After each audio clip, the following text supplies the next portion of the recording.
ক্রসিংয়ের একটা ফর্মুলা আছে আইপিডিই, identifying, প্রিডিক্টিং, deciding, executing. শনাক্ত করা, অনুমান করা, সিদ্ধান্ত নেওয়া, কার্যে পরিণত করা। এইভাবে আমরা ক্রসিংগুলি করব। বেল্ট আপনি কেন পরবেন?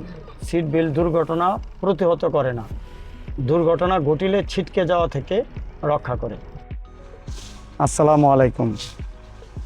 পলাশ টেকনিক্যাল ট্রেনিং সেন্টার, উক্ত প্রতিষ্ঠানটি ভৈরব, এর পক্ষ থেকে আপনাদেরকে সুস্বাগতম। আমি আবেদ হোসেন পলাশ, পলাশ টেকনিক্যাল ট্রেনিং সেন্টারের পরিচালক প্রোপাইটর। সাথে আমি মালিক, নিজেই প্রশিক্ষণ দিয়ে থাকি। আমি বিআরটিএ নিবন্ধিত ড্রাইভিং ইনস্ট্রাক্টর। উক্ত প্রতিষ্ঠানটি বিআরটিএ নিবন্ধিত, রেজিস্ট্রেশন নাম্বার 49/2011। এই স্টুডেন্টটি ক্লাস করতেছে, তার বাড়ি কুলিয়ারচর। সে আমাদের এখানে আইসা ড্রাইভিং শিখতেছে আমাদের প্রতিষ্ঠানের সুনাম শুনে। আপনি যে আমাদের এখানে ট্রেনিং করতেছেন, আপনার কেমন লাগতেছে? অনেক ভালো লাগতেছে। কার মাধ্যমে খবর পাইছেন আমাদের প্রতিষ্ঠানের? আমার এক বড় ভাই আছে, উনি বলছে যে এখানে করলে ভালো হবে। আমরা শাখা রোডে ট্রেনিং করাবো, জিগজাক রাস্তায় ট্রেনিং করাবো, যাতে জিগজাকের রিয়েল অনুভূতিটা পাই। এই জন্য আজকে আমরা ওনাকে শাখা রাস্তায় নিয়ে আসছি, তাকে জিগজাকের অনুভূতিটা দেওয়ার জন্য। প্র্যাকটিক্যাল ক্লাসটা এখন বাই রুটে হবে।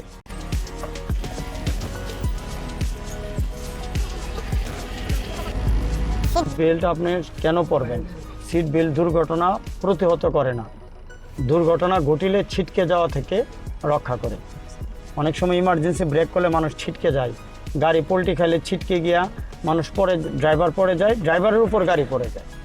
তো এই ধরনের দুর্ঘটনা থেকে বাঁচার জন্য সিট বেল্ট বাধ্যতামূলক। আর বিদেশে গাড়ি চালাইলে সিট বেল্ট বাধ্যতামূলক। আমাদের দেশে আইনি জটিলতা থেকে বাঁচার জন্য এবং ছিটকে যাওয়া থেকে বাঁচার জন্য কি করতে হবে? সিট বেল্ট অবশ্যই পরিধান করতে হবে। এখন আপনি গাড়ি বাড়াবেন, বাড়ানোর আগে যে যে চেকগুলি করতে হয়, দেখেন আপনার সিট অ্যাডজাস্ট ঠিক আছে তো? Very good. আয়নাটা পিছনে দেখেন কিনা দেখেন তো, দেখা যায়। বা পাশের আয়নাটা দেখা যায়, দেখা যায়। পার্কিং ব্রেক নামানো আছে? জি। এখন আপনি গাড়ি মুভ করেন। আচ্ছা, গাড়ি বাড়ানোর আগে কি POM, প্রিপেয়ার, অবজার্ভ, মুভ। দেখেন পিছনে গাড়ি আছে কিনা, গাড়ি ফিরান, পিছন দিকে তাকান, সামনে তাকান, হ্যাঁ পাশে দেখেন, এই আয়না দেখেন, ইন্ডিকেটর দেন, গান বাড়ান। মুভিং অফ ড্রিল, ধীরে ধীরে বাড়ান, ধীরে ধীরে ধীরে ধীরে। Very good, bye. আচ্ছা, আপনি যে গাড়িটা চালাইতেছেন, আপনি গাড়িটা ব্রেকটা ভালোভাবে ধরে কিনা একটু চেক করে নিন। ব্রেক করার আগে কি পিছনে দেখতে হবে, হ্যাঁ আয়নার মাধ্যমে। আস্তে আস্তে গাড়িটা দাঁড় করান তো। ওকে, যান বাড়ান, ভেরি গুড। আবার দেখেন পিছনে, হর্ন দেন, অন্ধবাকে হর্ন দিতে হবে।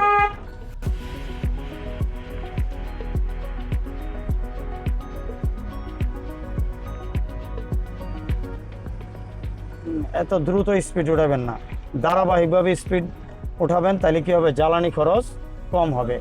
ইকোনমিক্যাল ড্রাইভের স্বার্থে হঠাৎ করে থামানো যাবে না, হঠাৎ করে বাড়ানো যাবে না। পর্যায়ক্রমে গিয়ারটা আর এই গতিটা বাড়াইতে হবে। এটা কি আঁকাবাঁকা রাস্তার একটা সতর্কতামূলক ট্রাফিক সাইন। এটা কি সতর্কতামূলক ট্রাফিক সাইন। হর্ন দেন, ডানে কাটেন, বাড়ান,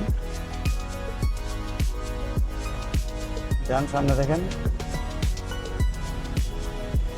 পিছন থেকে যানবাহনটা আসতেছে কি দেখেন তো, ব্রেকে রাখেন, তাকে যাওয়ার সুযোগ দেন, হ্যাঁ যান বাড়ান।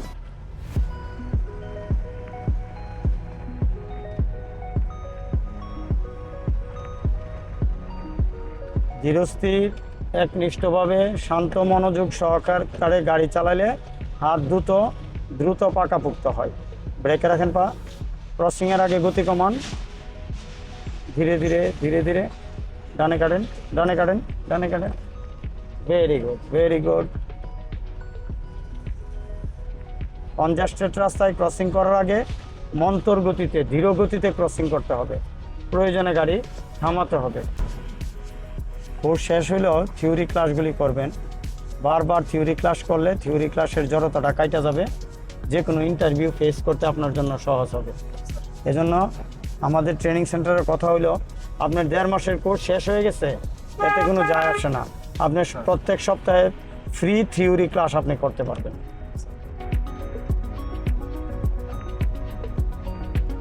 হর্ন বাজান, দাঁড়ান। সামনে একটা রিস্কা আসতেছে, কোথায় ক্রসিং করলে ভালো হবে? ক্রসিংয়ের একটা ফর্মুলা আছে, IPDE, আইডেন্টিফাইং, প্রিডিক্টিং, ডিসাইডিং, এক্সিকিউটিং। শনাক্ত করা, অনুমান করা, সিদ্ধান্ত নেওয়া, কার্যে পরিণত করা। এইভাবে আমরা ক্রসিংগুলি করব।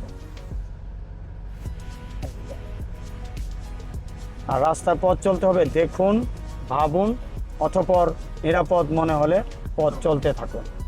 হর্ন দেন, গতি কমান, গ্যাপ কম, গতি কম।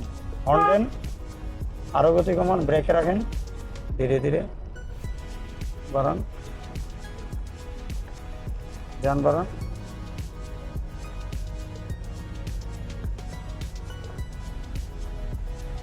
ব্রেকে বাটা রাখেন, হর্ন দিবেন না। মসজিদের সামনে কি হর্ন দেওয়া নিষেধ, যে কোনো উপাসনালয়ের সামনে হর্ন বাজানো নিষেধ। বাড়ান। 10 বছরের নিচে বাচ্চা কাচ্চা রোডের পাশে থাকলে সাবধান থাকতে হবে।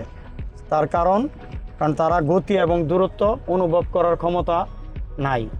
এই জন্য মানবতা বোধে উদ্বুদ্ধ হয়ে তাদের পার্শ্ব অতিক্রম করতে হবে। হর্ন দেন, ব্রেকে বাড়া রাখেন, আরেকটু ব্রেক, ব্রেক, যান, সোজা যান, বাড়ান বাড়ান।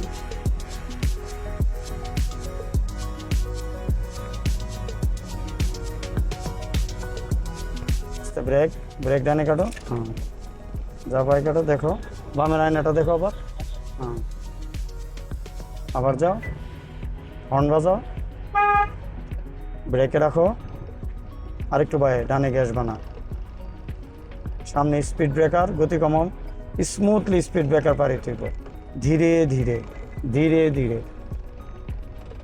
Very good, very good. যাবার এমনভাবে স্পিড ব্রেকার পারি তুইব যেন যাত্রীর ঘুম না ভাঙে, যাত্রীর গায়ে যেন আঘাত না লাগে। আস্তে,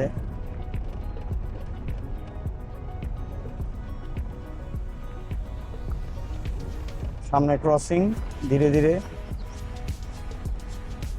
ধীরে ধীরে।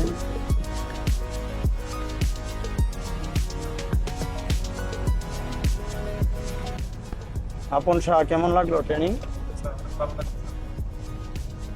গাড়িটা আস্তে আস্তে বাই সাইড করো। বাই সাইড করার আগে কি করতে হবে? ইন্ডিকেটর দিতে হবে। ব্রেক ছাড়ো, পিছনে দেখো গাড়ি আসেনি লাগালাগি, দেখো বামে কোনো কিছু আছে কিনা। ব্রেক লুজ দো, লুজ দো, লুজ দো, ব্রেক। গাড়িটা দাঁড় করাও তো দেখি। হ্যাঁ, এখন পার্কিংয়ে দাও, পার্কিং ব্রেক টানো। ওকে, তাহলে আজকের মতো তোমার ক্লাস এখানেই শেষ। ধন্যবাদ দেশবাসী, আসসালামু আলাইকুম। আমরা সর্বোচ্চ সেবা দেওয়ার লক্ষ্যে কাজ করে থাকি, আমাদেরকে সহযোগিতা করবেন। আসসালামু আলাইকুম।